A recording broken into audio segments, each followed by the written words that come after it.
सुंदर मुखचंद्र क्रोध के कारण कुछ लाल हो गया है, भौहें टेढ़ी हैं और आंखें क्रोध से लाल हो गई हैं। सहज ही देखते हैं तो भी ऐसा जान पड़ता है मानो क्रोध कर रहे हों। वृषभ कंध उर बाहु विशाला, चारु जनेऊ माल मृग छाला, कटि मुनि बसन तून दुई बांधे, धनुसर कर कुठारु कल कांधे। बैल के समान ऊंचे और पुष्ट कंधे हैं, छाती और भुजाएं विशाल हैं, सुंदर यज्ञोपवीत धारण किए, माला पहने और मृग चर्म लिए हैं, कमर में मुनियों का वस्त्र वक्कल और 2 तरकस बांधे हैं, हाथों में धनुष बाण और सुंदर कंधे पर फरसा धारण किए हैं। सात बेसुकरनी कठिन, बरन न जाय स्वरूप, धरि मुनि तनु जनु वीर रसु, आयो जह सब भूप।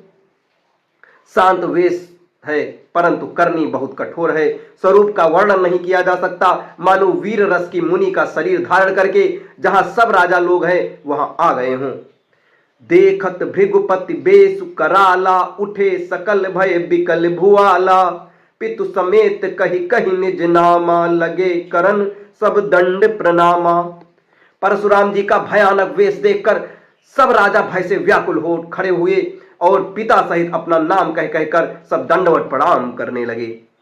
जहि सुभाई चितवत हितु जानी, सो जानई जनु आई खुटानी, जनक बहोरी आई सिरुनावा, सिय बोलाई प्रणाम करावा। परशुराम जी हित समझकर भी सहज ही जिसकी ओर देखते हैं वह समझता है मानो मेरी आयु पूरी हो गई हो। फिर जनक जी ने आकर सिर नवाया और सीता जी को बुलाकर प्रणाम कराया। आशीष दीन सखी हरसानी, निज समाज लय गई सयानी, विश्वामित्र मिले पुनियाई, पद सरोज मेले 2 भाई। परशुराम जी ने सीता जी को आशीर्वाद दिया, सखियां हर्षित हुईं और वहां सब अधिक देर ठहरना ठीक न समझकर वे सयानी सखियां उनको अपनी मंडली में ले गईं। फिर विश्वामित्र जी आकर मिले और उन्होंने दोनों भाइयों को उनके चरण कमलों पर गिराया।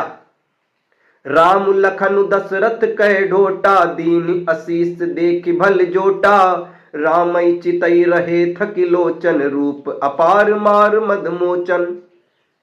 विश्वामित्र ने कहा, ये राम और लक्ष्मण राजा दशरथ के पुत्र हैं।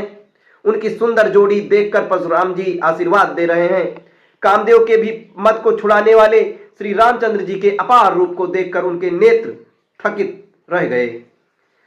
बहुरी बिलो की